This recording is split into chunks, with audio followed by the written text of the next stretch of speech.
This brother, he's one of the hardest working poets that I know. I give you Eddie CAINE.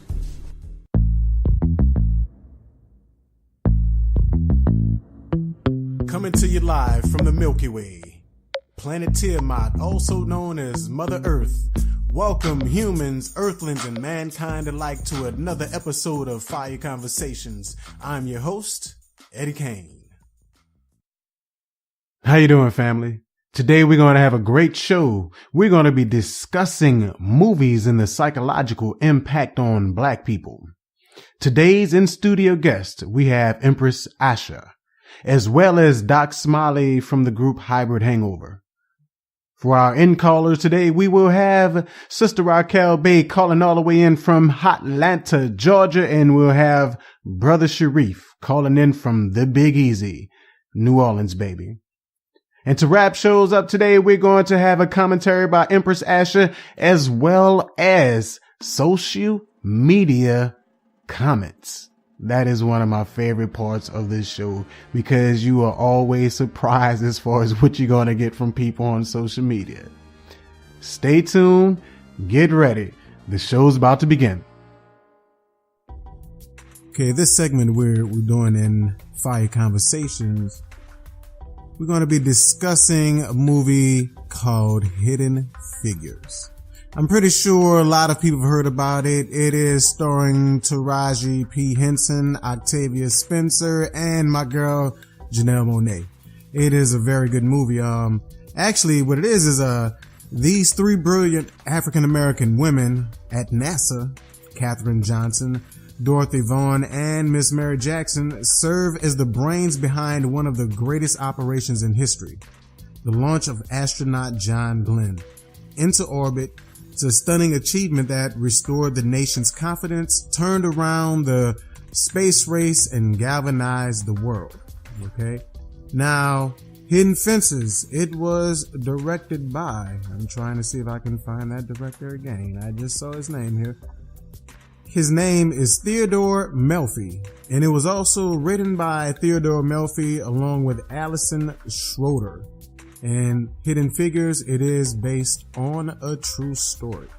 So I definitely recommend that we all check it out. But before I go any further, I do want to welcome our studio guest today. We have Empress Asha. How you doing today? The best I can. So I saw the movie and it was great. I believed every one of the actresses. It was nice to see Taraji play a role opposite her TV character Empire. She's real outspoken and on reality, well, not reality, but on regular TV. And then in the movie, she actually takes on this persona of someone who's really meek and soft-spoken and actually like so intelligent. I love the fact that she was depicted as the smartest woman that there was at NASA as far as the numbers were concerned, because sometimes in media, we're not always portrayed as intelligent. I did like how Taraji, how she was able to transform herself, even her walk, her demeanor, everything about her. You didn't see Cookie. Right. You didn't see Cookie on Empire. Actually, I think what she did was she showed her acting range. I mean, we all know that she's a good actor. If you all didn't see her in Benjamin Button, yeah, I mean, you can see how good she is as an actress. You know, from that to what's that movie Hard Out There for a Pimp? Hustle and Flow. Yeah. So she has a lot of versatility, and I do enjoy that about seeing her on screen. That when I look at her, I don't see Taraji. I see whoever she says that she is in that moment. And that's another thing I can say about Janelle Monáe. Like, I love her as a singer. I love her as a dancer. I love her when she hosts. I love her, all the way around. But I actually looked into her eyes and saw the commitment that she had to her role. This was a dimension of her I hadn't seen, as far as she was Mary Jackson. Right. She was tight. She started the movie off. You knew who she was.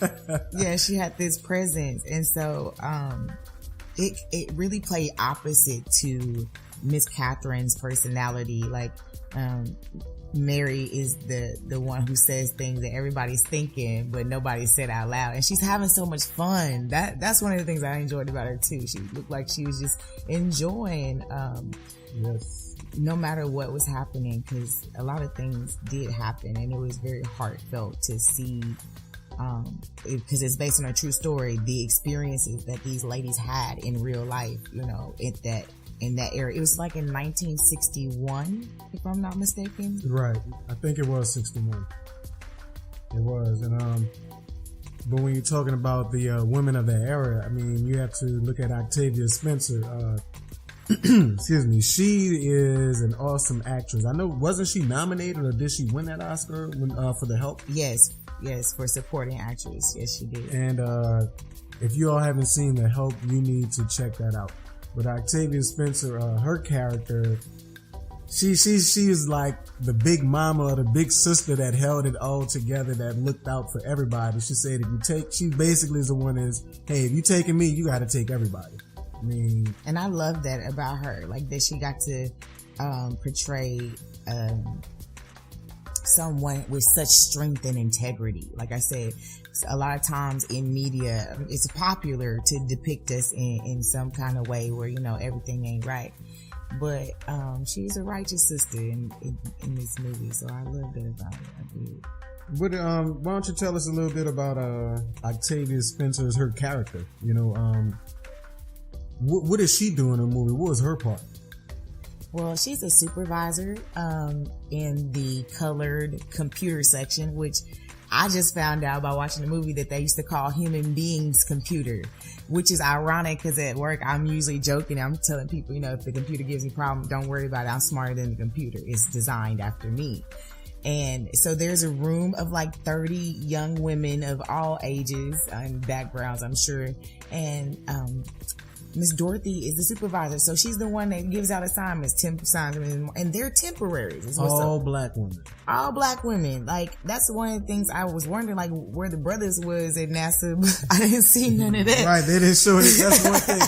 They didn't even show a brother's a janitor at NASA. That's what I was thinking. Not even in the, I take it back. In the dining hall at the very end, there was one brother, and he might have been a janitor, but he sat there and he was like in the background. Yeah, you didn't even, I did see here, there was one brother. So shout out to that brother. I don't know who you are, but thank you for your presence.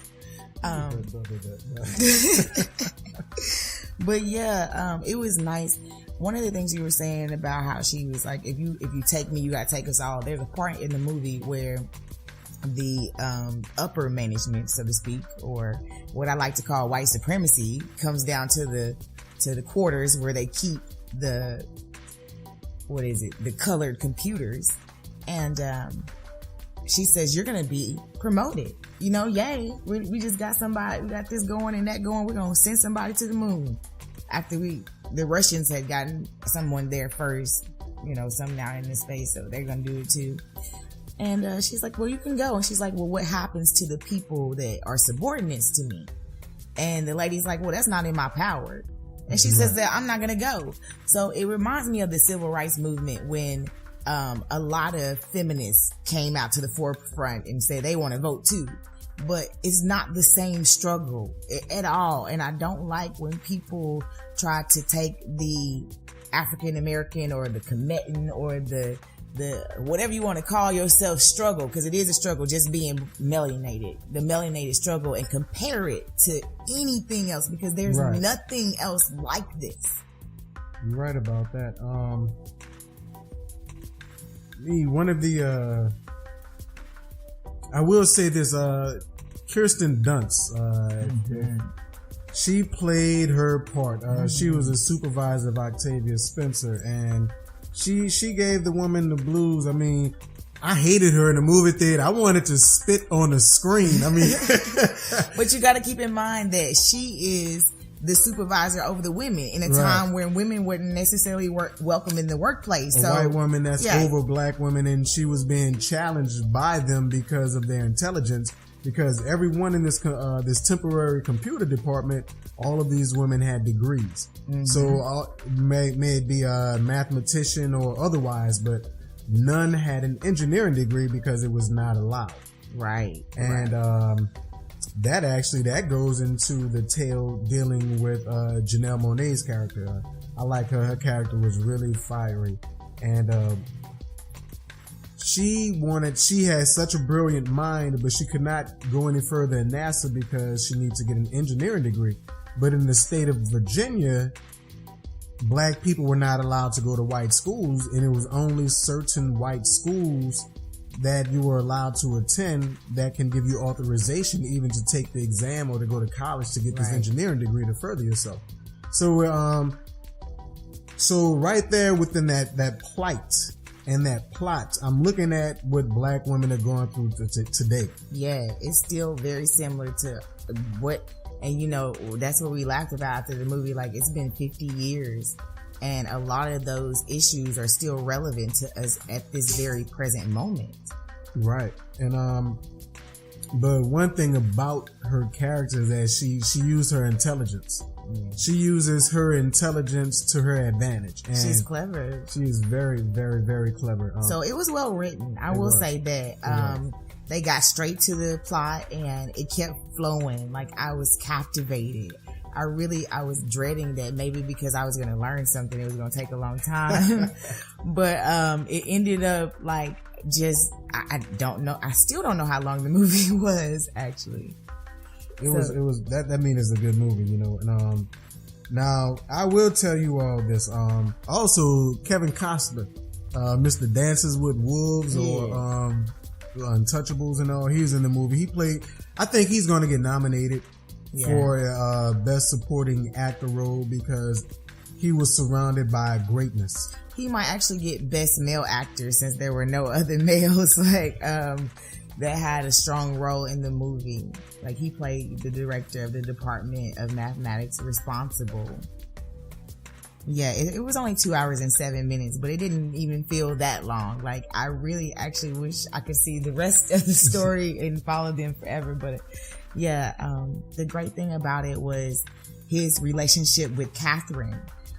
He's actually one of the first people to say that he was not going to support the segregation activities at NASA, even though Brown had already won their court case. Right. They were still, there's a point where Catherine's working just like everyone else, but there's no colored bathroom in the building that she works in. So one day it's raining and she has to go and she's at wit's end, and Kevin actually confronts her. Wait, keep in mind, she has to go a quarter of a mile. Right. To use the restroom. Mm-hmm. And so every day for like 40 minutes, she's gone for 40 minutes a day because she has to run a quarter of a mile to use the restroom, but she's also has her work with her. That's how dedicated she is. Yeah, and she's got her little work outfit, because the great thing about this movie also, like, I love the era that it's timed. Like, I know they didn't pick to be born, but it was a modest era for us as women. Like, ladies were lazy. Ladies, we wore, things that covered ourselves, and gloves and hats and pumps, and it was just great to see, us covered up. I like that. But yeah, she running in the rain in the pumps for to go to the restroom, and they asking her, where you been? And she clicked. Boy, I think it was so, if I was in the theater by myself, I would have stood up and clapped, because I was like, that's how we want to have outbursts, but we know it's inappropriate. But it was warranted. I mean, she deserved every right. The things that she was dealing with, people got her a separate coffee pot because they didn't want her drinking. The white men in her department, they didn't want her getting coffee from the same coffee pot they were getting coffee from. But when she went off, and I'm not even going to lie, I had tears coming down my cheek because I felt you can feel what she is going through. I really think she might get I know she's going to be nominated for an Oscar. I definitely know that. And it was.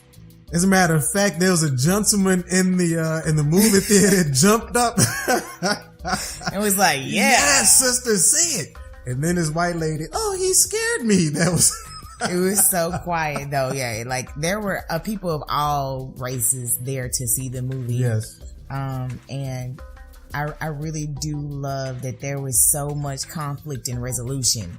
Like, that's what kept the story going. Like, Catherine actually, one of the things that we didn't discuss is that her maiden name is not Johnson. She's a widow of 3 daughters. Right. And so she works at NASA and supports her family.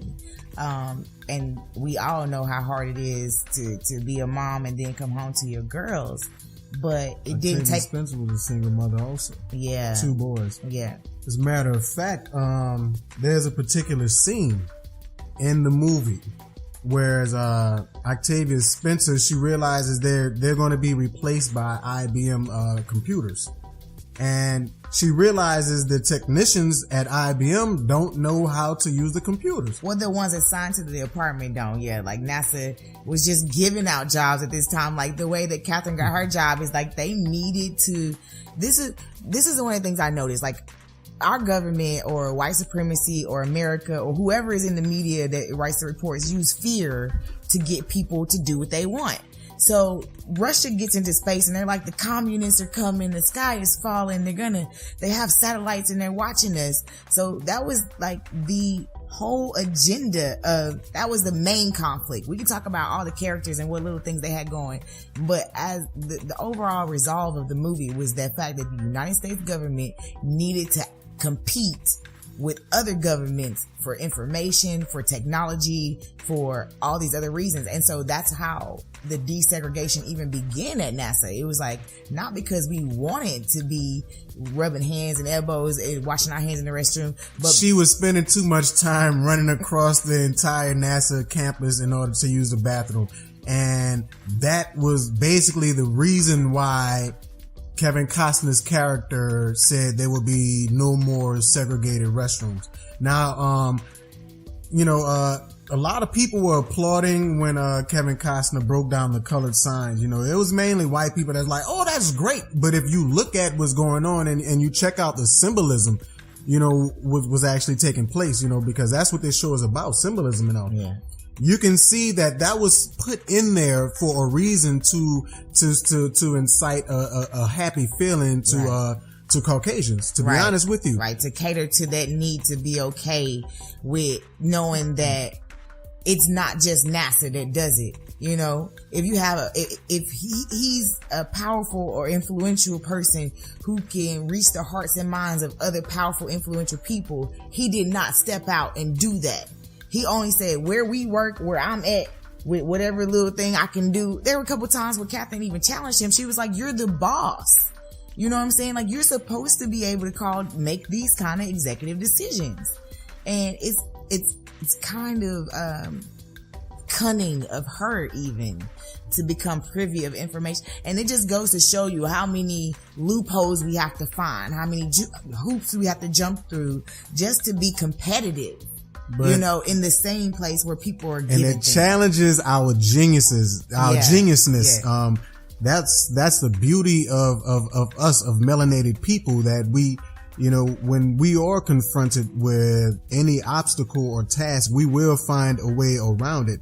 And that was the beauty, like you're saying, in their minds, as far as the minds of these black women.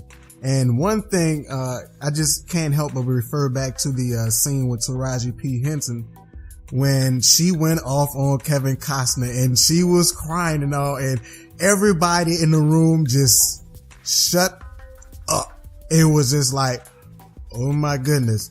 And it just reminded me of how powerful a black woman is at home.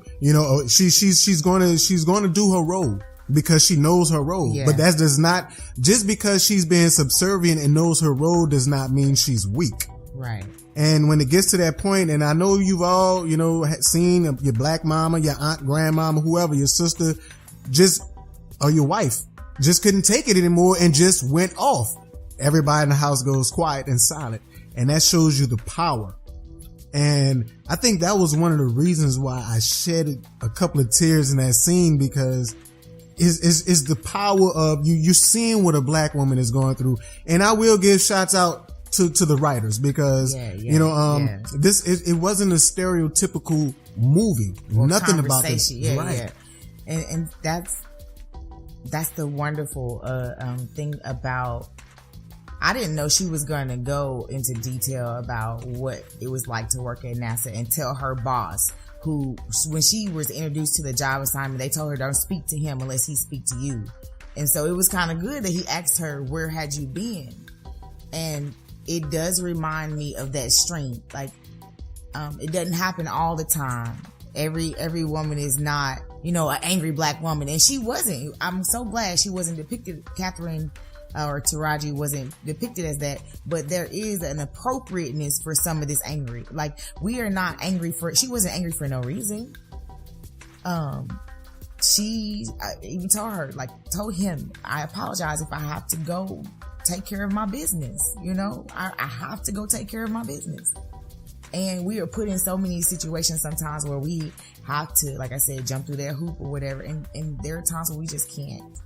There are situations where we just can't. We can't bow. We can't be subservient. Right. Because my needs are not being met. Right.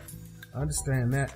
And what I wanted to do is actually transition into since the movie Hidden Figures is about NASA, you have to defy gravity to get off the ground. Right. You're already using like a 100-ton machine and another 100 tons worth of fuel that it has. So that's like 200 tons to get off the ground, and then go through the ozone and then have enough gas. Cause I'm guessing once you're in space that you float in, because there is nothing to move you. You would need to put the pedal to the metal to get to the moon. And then you got to get there and then have enough gas to get back.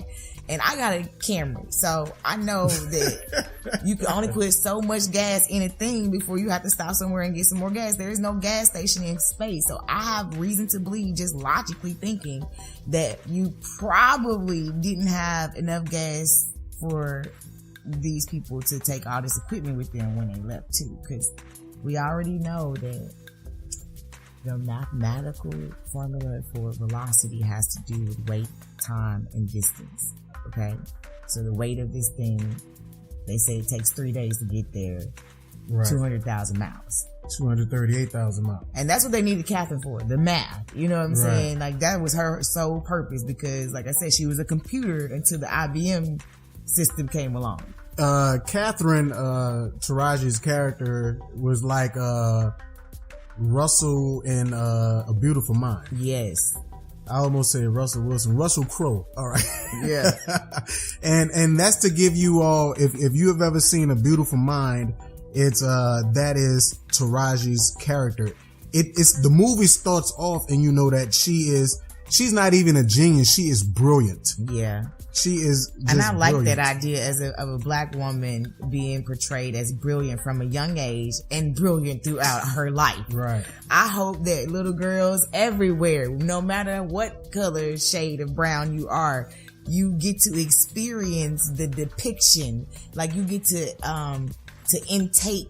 ingest mentally the stimulation of seeing 3 women who not only are articulate, but who are necessary and who are thriving. Like, I love the personal life that each of them have. They go to church. Well, they go to church and all that good stuff. So it does show a lot of good homey things about, being a black woman at home and all that. So it was great.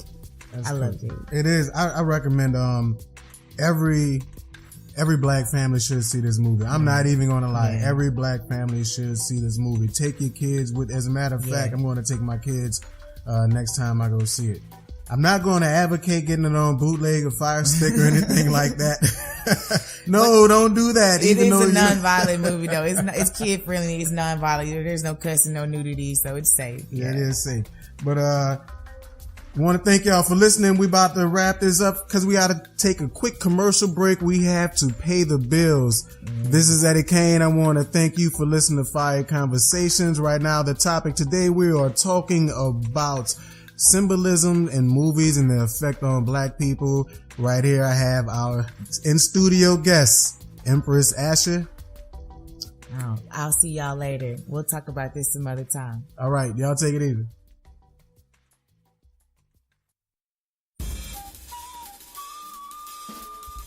Welcome back to Fire Conversations. If you're just tuning in, today we are discussing movies and the psychological impact on black people. I'm your host, Eddie CAINE. Calling in from Atlanta, Georgia, we have Sister Raquel B on the line. How you doing, sister? I'm doing well. How about yourself? Oh, okay, I'm doing well. Thanks. Treating you. How's that weather holding up? Well, Atlanta is hot right now. But other than that, Atlanta is good. No complaints. All right, that's good. Well, I want to go ahead and just jump right into it. I'm a big movie buff. I grew up when I was a kid. I grew up with comic books. X-Men, Fantastic Four, Spider-Man, Incredible Hulk. And I guess this decade or whatever, it seems like it's the advent of the comic book movie. I don't know if these studios are running out of material, but they're on the comic book kick right now. I can't really be too mad, me coming from that era, so I really can't be too mad about that. But a lot of the comic books that's been out, is to me they seem like they've been based upon various deities, maybe comedic deities or things of that nature. And I know the most recent movie that I've seen that I pretty much enjoyed was X-Men: Age of the Apocalypse. Absolutely. Well, I'm gonna let everybody know that haven't seen the X-Men and the X-Men franchises. What it's about is you have Apocalypse, the first mutant who comes. He is resurrected or reincarnated, so to speak. And he comes back to this day and age and basically want to take over the world. But in order for the things that you have to see, you have to actually see the movie. But like Raquel, she was saying that she saw a lot of symbolism in that and all. But first, give us your take on that movie, Raquel. What'd you think of it? Well, usually I look at movies for messages, not so much entertainment.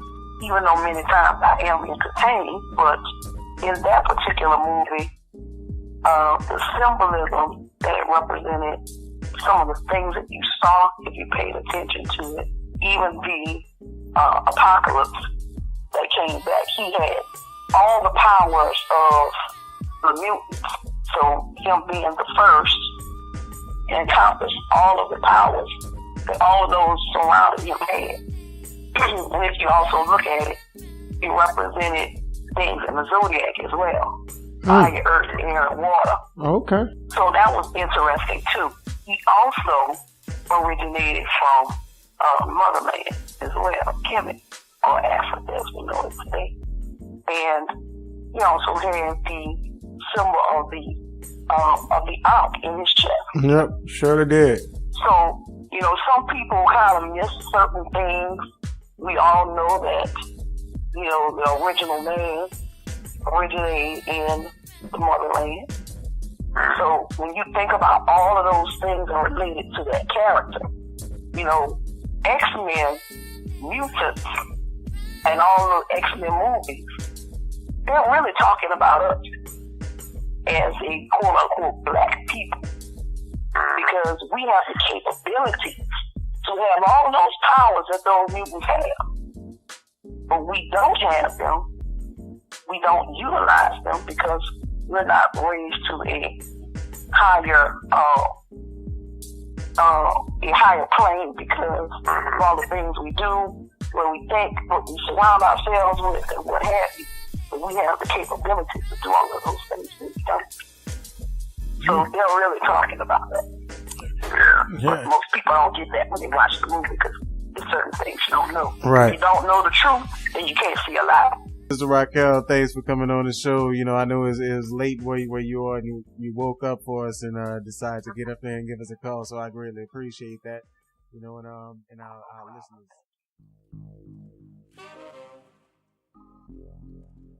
I want to welcome our in-studio guests. Directly from Chi-Town, we have my boy Doc Smiley. How you doing today, Doc? Oh, I'm doing good, bro. Here on Fire Conversations, kicking it with my homeboy Eddie CAINE.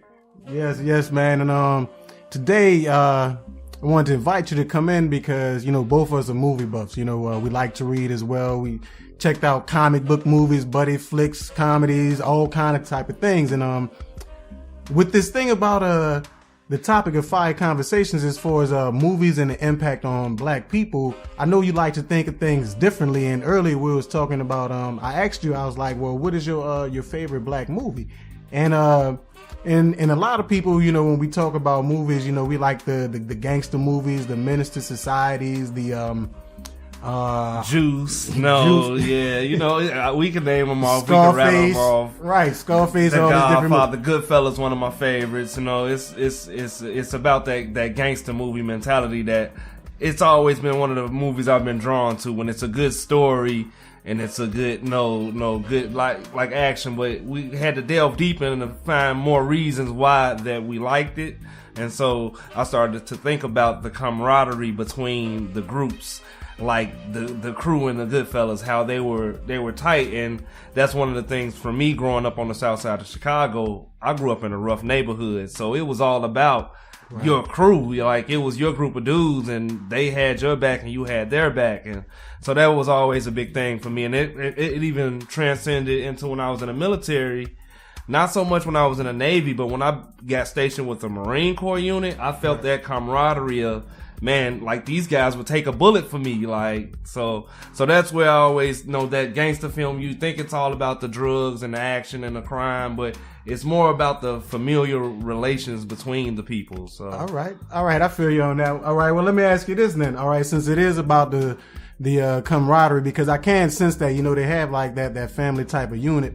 Right before you mentioned Goodfellas, you said something about The Godfather. Now, I mean, like, so now how can you relate The Godfather as far as how it can, or how it has an impact maybe on black people or people in general as a family unit wise? How is that?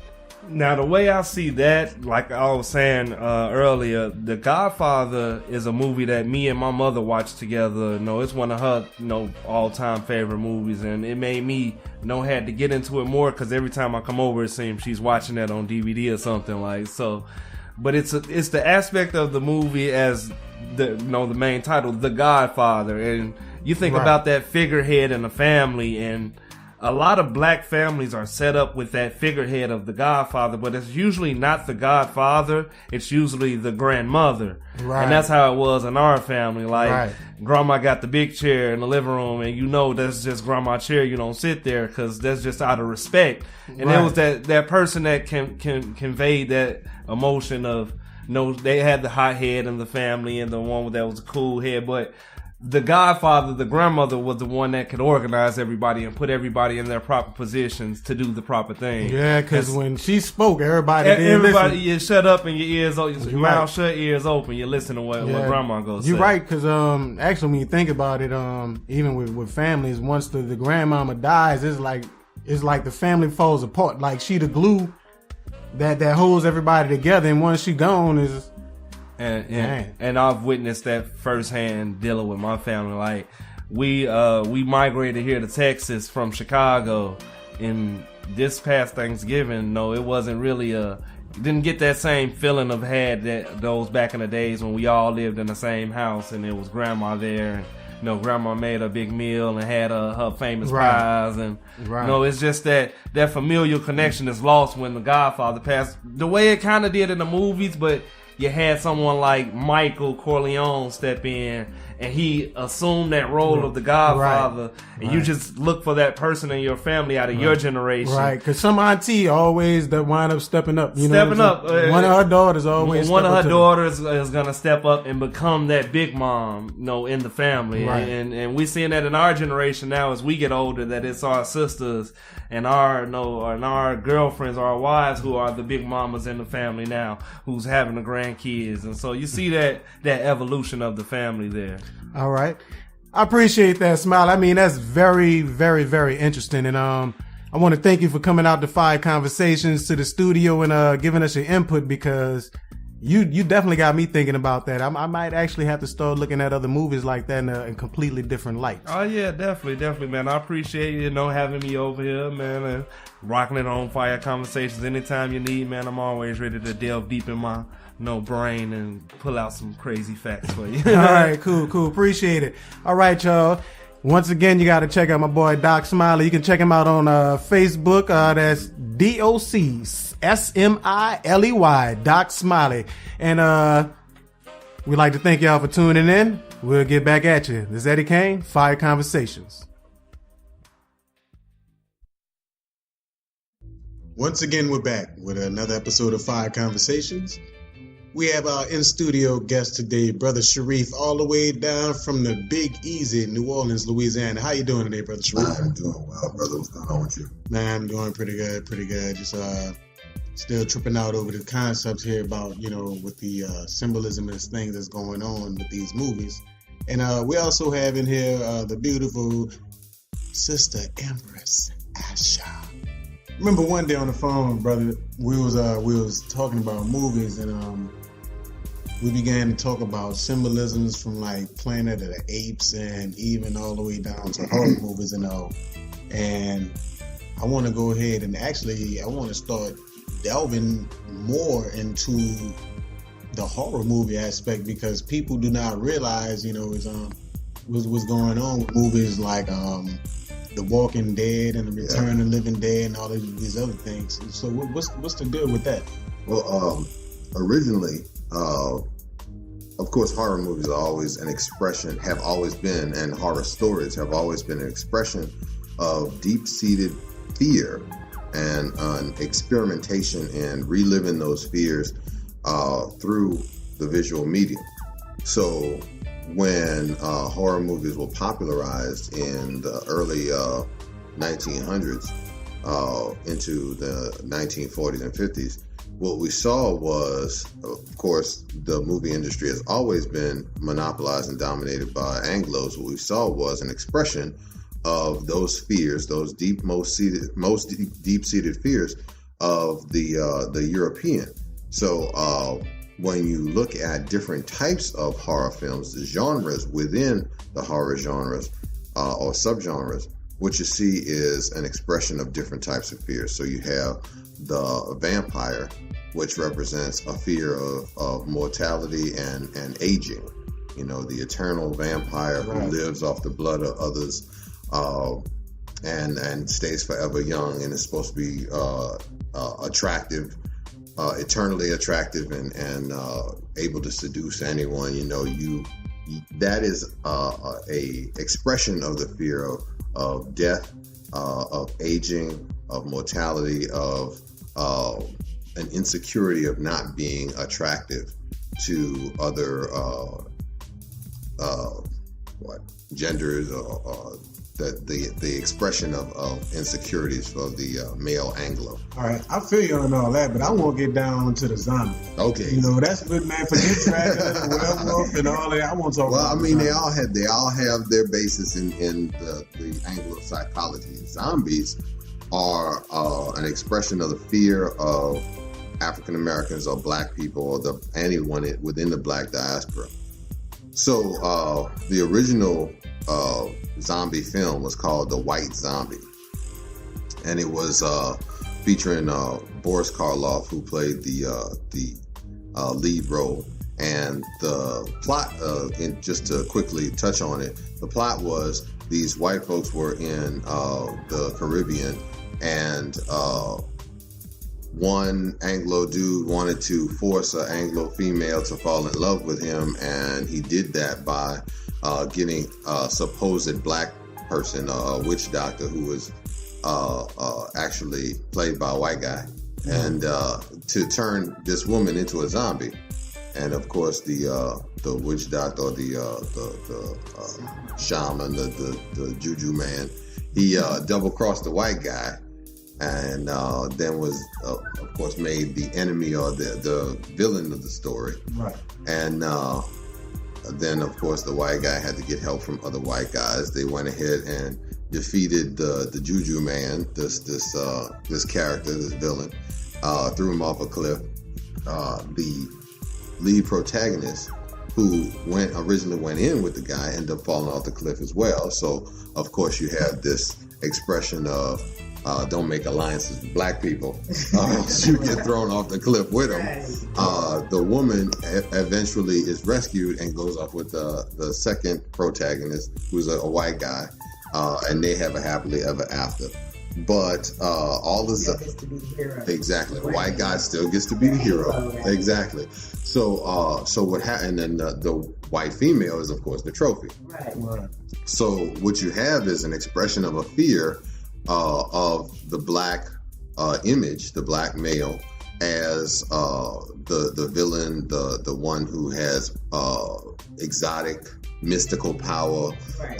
Every time, though. But he must be. Even in X-Men, like Exactly. the dude is a darkened person, and Always. like if you look up the definitions of how colors influence emotion, then black has two sides to it. Like one side is power, elegance, and formality, and then the other side is evil, mystery, and death. So, Yeah, well, it depends on who's defining Right. those colors, because in Asian cultures, white means death. Right. Aboriginal So as well. exactly. So who defines that stuff? So and in movies, because Anglos dominate and control the movie industry, those definitions are based on their emotional states, their fears, their psychology. So when you look at the depiction of zombies as being dumb, being nothing but muscle and just an abhorrent monster, that's the way they view black people. Zombies taking over the world, World War Z and the Night of the Living Dead and all that stuff. These zombies, if we don't stop them, they're going to take over the world. They're going to eat us all and, to take our brains or whatever, It's, exactly. It's their fear, because they know on a visceral, subconscious level that they are basically a defective aspect of humanity. And we are the true form of humanity, and we will eventually overtake us. A defective aspect of humanity. Wow. Yeah, I mean, it's Darwinism, and that's their science. Right, I understand that. You read the things that they write, and then you deduct and infer from the information that they have provided. Because they know. Yeah, it's the verbiage that's used when we talk about it. Because a lot of times it's SAT words, and we don't speak those kind of dialects in our homes or necessarily even taught. Like, I don't even know if they taught me SAT words when I was in high school. So, I mean, but you still take the test. Exactly. So, these are the words that they write down when they say, this is the tone of the movie. Yeah. Or when you get the cliff notes or whatever, they write it in such a way that it's ambiguous unless you have a dictionary. And then you're like, oh, really? But once you decrypt it, right, then all the secrets are out. And you know exactly what's going on. You see where it comes from, like Planet of the Apes. Right. Planet of the Apes, the original one starring Charlton Heston? Yeah. Back in the 60s. This was an expression of their fear of black people taking over the world. We were supposed to be depicted as the apes. Those three. Well, they've been calling us monkeys the whole Exactly. time. Fear of a Black Planet, Public Enemy. There it is. That's what that was about. That is exactly what it's about. They are afraid that eventually they will lose this war for survival. So technically, you're talking about the messages that they send to one another in Yes, it's specifically done. It's not done to address us. It's done to address other white people. It's done to instill a basic fear or support a basic fear or encourage that basic fear to let them know, hey, you don't need to get comfortable. You need to be afraid of this. And now we got reiterations. It's so true. I was in the military.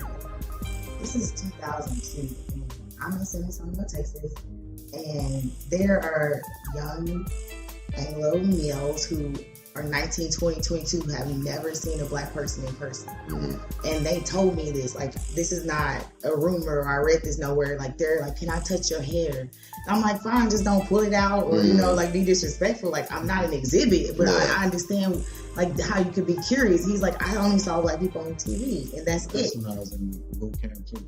Like, it's so true. The only experience of black people is from what they see on TV or the news and everything else. Or music.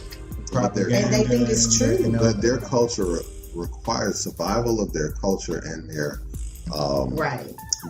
genome requires them to segregate. They have to stay apart because black and black makes black, black and white makes black. Right.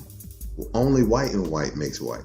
So in order for them to survive and continue on genetically, they have to segregate. That's why they fought desegregation tooth and nail. They can't afford and the truth us. about it is they forged this a long time ago, like with the Templars and all that. Oh yeah, since the 1400s they've been scared of us, you know. Yeah, so they've been telling ourselves like we need to keep our race pure so that we can go on. Exactly. And if we want things to be the way they are, when we prosper and we're able to feed our families or whatever we want to do, but we have the means. It has to be this way. So Exactly. it's not just so that they can survive in this lifetime. It's for however long their species is gonna be here. But let me tell you this, all right?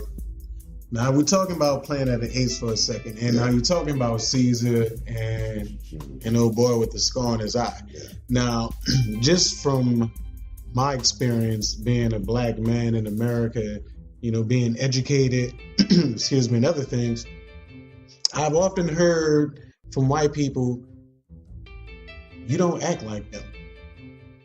And then I'm like, so what is them? What do you mean them? Oh, well, you know, you speak like this or you do this, or it's because I'm educated or this or this. But it had me thinking as far as with the Planet of the Apes, the part 2, Caesar was more of the, I would say more of the MLK. And old boy was more like the Malcolm X, but they tried to paint him so bad, you know, and it was a little messed up there. But they referred to Caesar as if he was, you know, the white man's pet, as far as how white America looks at educated black people. They think that you are separate, or that they can pull you separate from your people. That's a really strong, real powerful point, because in the first movie, they made a delineation they separated Caesar out because he took that drug and it made him intelligent. And so he was no longer, in the eyes of this one main white character, the lead character, he was no longer an ape. He wasn't a typical ape. He was called out from that other group. He wore clothes. He taught him how to do sign language, and you know, he related to him and all that other stuff. And it wasn't until he reached past a certain point of intellect that the tone of the movie got a whole lot more scary. You know, it was a sci-fi kind of movie at first, of discovery and difference and scientific breakthrough. But the moment he had empathy for his kind, background music changed. It became a thriller at that point. You know? Like suspense, and then you move into the second part of the second movie, and you have these two counterpoints. You do have this one ape character who is just, you know, we need to be he's very militant. We need to be against them. We need to be for us. And then Caesar is torn because of his background. Right. So I don't know. You know, I get your analogy between the MLK and the Malcolm X dichotomy, but I think what happened was, it was a coming of age, kind of a coming to a realization, an awakening, with Caesar understanding exactly what them other cats was about. Right. You know, and I think if you want to compare Caesar with MLK, then he is MLK in his last year of life. Right. It's like, yes, there is an understanding or a relation to these other cats. They're not us. They're not me. But I have some affinity towards them. Right. But then now I'm in this point of discovery that they're dangerous. Right. And for me and for mine, you know, now I'm waking up to the understanding of who they really are. Right. And I think that's what we're talking about, is how dangerous the philosophy and psychology of movies is when you're not talking about it. Exactly, because it creeps into your subconscious, you know. And it's very real. Yeah. It's very real because, okay, let's just say you CT scan an Anglo and you CT scan an African man. Mm-hmm. You show them images while they're in the machine. Yeah. The African's man, the part of your brain that's empathetic and sympathy will light up. I'm talking about, like, there are studies to back this. But then the white man doesn't have the same sympathies for humanity and people who are not like him and things like that. And this is factual. Yeah. because they are different they're hardwired and they're different on a genetic, on a cellular level. They have a different physiology and a different psychology. It's not just that, it's culture as well. It's a heritage. Think about where they come from, where we come from. That's totally different. Well, even if you look at it, geology, okay, so if you live in the Caucasus Mountains, you can't farm. No. Because there's nowhere to graze. Bugs and and so then you have to live off the land. But if you make then you have to feed it. Exactly. So then it becomes like your children are indispensable. So you wonder why they leave their baby in the car. Yeah. And you don't remember it's because you don't want to have to really feed it no way. Exactly. For centuries. That's why Vikings were invaded, because they didn't have enough resources. They stole and they were aggressive. Right. They were violent. They were destructive, and in some cases self-destructive. There's all kinds of movies where they depict Africans in Africa as cannibals. I don't know of one African civilization that was actually and literally cannibalistic. Right. While in fact, white scientists and anthropologists have discussed and documented white tribal culture that has literally been cannibalistic. There's still cannibals living out there today, And the true part about it is, if you eat of your own kind, then there's something to your biology. Yes, it affects you on a physical level. Exactly. Insane in the membrane. In every membrane. So now you have a situation where they're controlling those images, right? Where we know that where they come from, we know where we come from. We come from a land of abundance. We come from literally the Garden of Eden. We come our origins are from abundance. Their origins are from scarcity. No matter what situation. People in Nigeria, the happiest people in the world. Despite whatever you want to say about whatever. There we go. They control the images. If you turn on the TV, images of Africa are not the reality. They're the select images that they have chosen. And the same is in movies.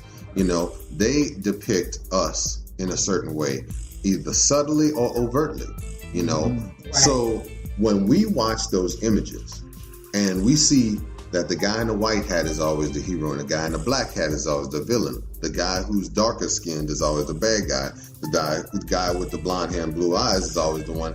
Tarzan, But see, on the flip side though, when we do depict ourselves in the light one portrayal, we often want to get independent. We have to, because they're not going to support that. They are absolutely going to sell. No, it's counterproductive for the Anglo to support anything that would enhance or support the image of his innate enemy. They don't even realize what they're doing. I don't think. I think what it is subconscious, but it is a fight for survival. It is a fight literally to protect and preserve their genetic speciation. Because if they are not, honestly, if without any additional scientific technological means, there won't be Anglos in the next 100, 150 years. Wow, and that's a good way to end this note off. Brother Sharif, wait, can you repeat that? In 100 years? Without any technological or scientific support, the Anglo will be outbred. Wow. Within 150 years, there will no longer be any Caucasians. Everybody going to be melanated again. Exactly. All right. Well, Brother Sharif, I wanted to thank you for coming in and stopping by and sharing that with us, because I know a lot of people never really thought about, horror movies and even movies like Planet of the Apes, how the symbolism is associated with Black people. You need to police those images, because we see that and we associate the good guy with the white guy, the bad guy with the black guy, and that puts a weight on our psychology, while it reinforces on their psychology everything that they want to presume and assume about us anyway. So what you're saying is be your own filter. Exactly. There you have it, y'all. Make sure you be your own filter, be a filter for your children. I know we're definitely going to have to, because there's so much that we can talk about. I know I'm definitely going to do a part 2 about this segment, but I want to focus on television shows, media, and cartoon. But once again, I want to thank you, Brother Sharif, coming all the way up here from New Orleans, Louisiana, the Big Easy. My pleasure. All right. Coming up next, we're going to wrap up this show with Sister Empress Asha giving her commentary on movies and the psychological effect they have on Black people. This is Eddie Kane. Thank you for listening to Fire Conversations. We'll be right back.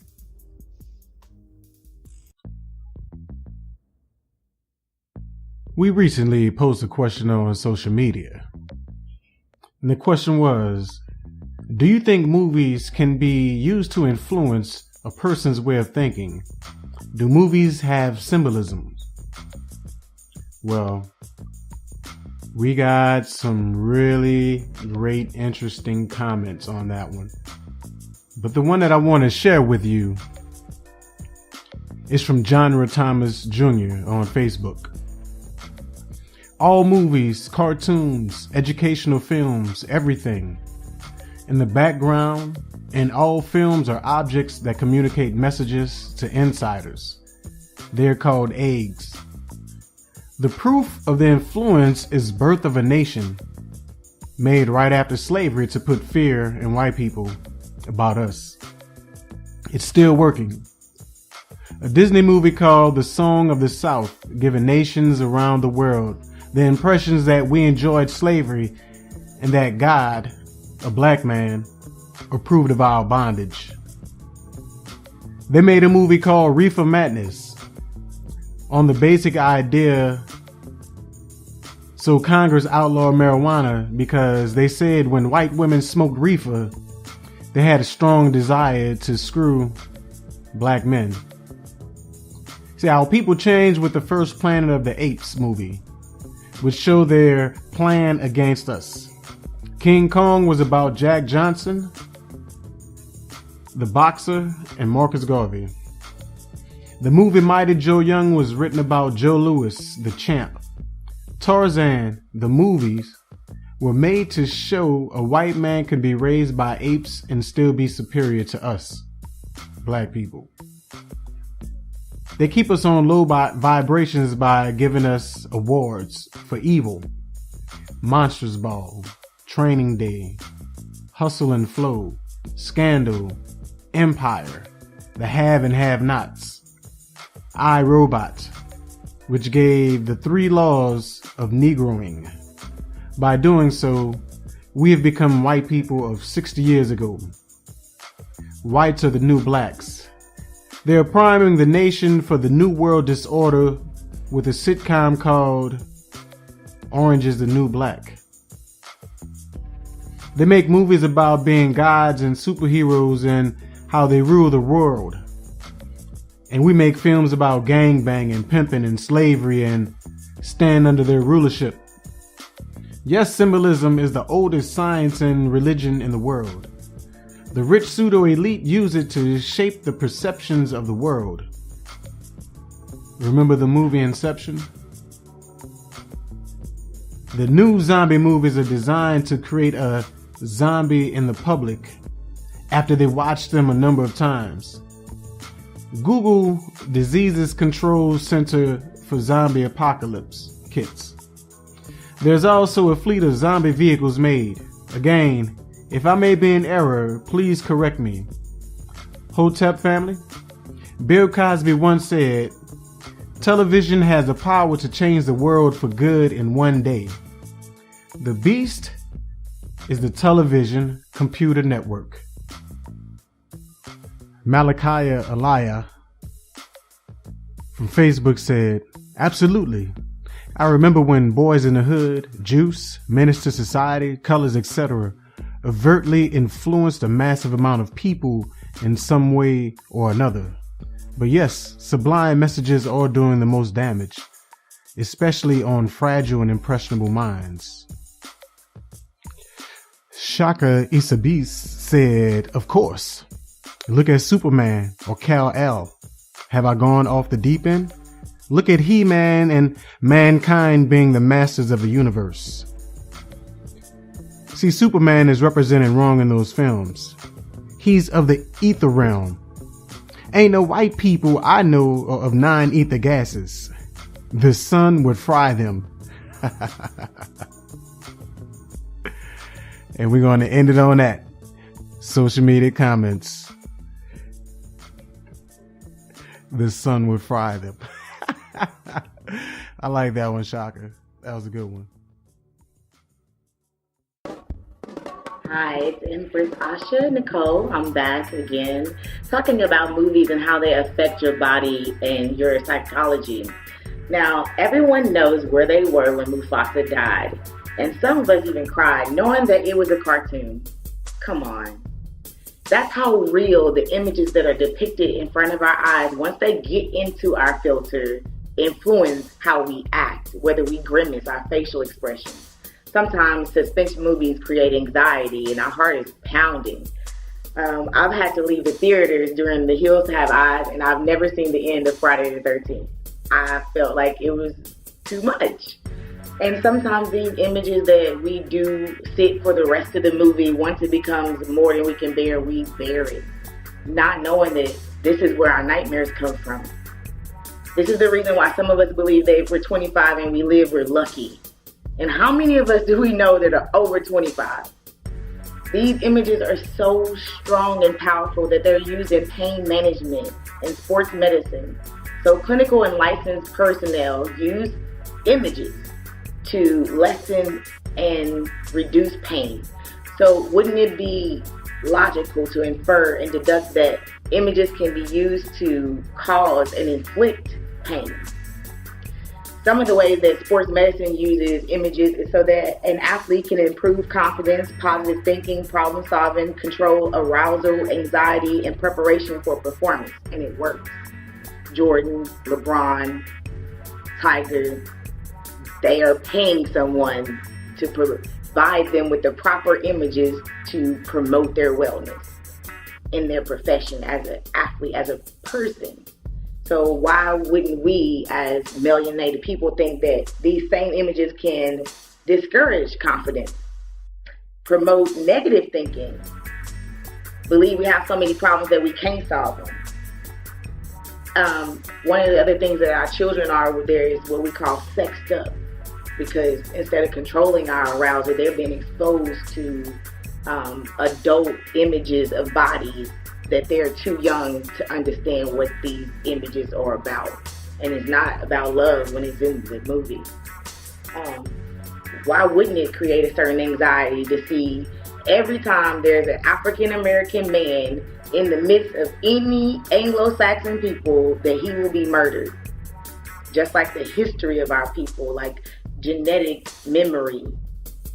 These things are in our hearts. These things are in our minds. These things are influencing our bodies. And I'm going to tell you how it really, really is. So back in 1957, Coca-Cola started putting subliminal messages into movies. And a subliminal message is a sublime message, or a message that's sent to you below your consciousness. So you don't think about it for very long, but you do think about it. And it goes in. Think of your body as a machine, and your brain is the database or the control panel. No matter what sound it is, whether you're sleeping or not, if it hits your ears, it's input. If you see an image that you don't want to see, it's still input into the database. So Coca-Cola, trying it just to see, because psychology had just came out before the Holocaust. And that's what part of the experiments were about, finding out what would happen if you did this and this to humans.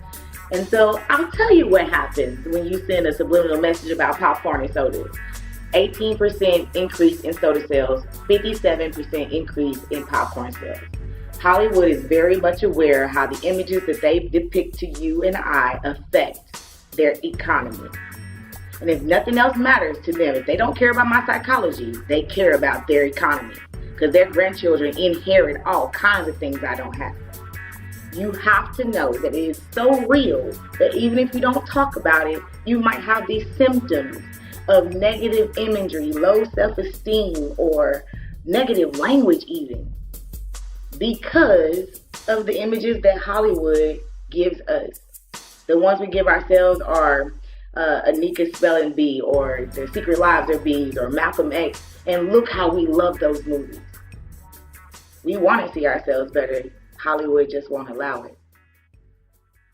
want to thank you all for tuning in to another episode of Fire Conversations. Once again, I want to thank my guests, in-studio guests, Empress Asha Nicole, Brother Sharif, all the way from New Orleans, Louisiana, Doc Smiley from out of Chicago. I want to thank our call-in sister Raquel Bay.